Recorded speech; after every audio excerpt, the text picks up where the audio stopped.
تخيل لو قلتلك ان الصيام مش بس عشان الجوع والعطش، وان في سر ورا الموضوع دوت يمكن اول مرة تعرفه، وده اللي هنعرفه في الفيديو. احنا داخلين على رمضان، والشهر ده من اعظم شهور السنة. بس عمرك سألت نفسك احنا ليه بنصوم؟ هل هو مجرد حرمان من الاكل والشرب، ولا في حاجة اعمق من كده؟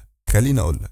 اول حاجة، الصيام فريضة ربنا علينا كعباده. ربنا قال في القرآن: يا ايها الذين امنوا كتب عليكم الصيام كما كتب على الذين من قبلكم لعلكم تتقون. يعني الهدف الأساسي من الصيام هو التقوى، إنك تبقى قريب من ربنا وتسيطر على نفسك. نيجي بقى للحاجة التانية، وهو الإحساس بالفقراء. تخيل إنك طول اليوم مش قادر تشرب نقطة مية.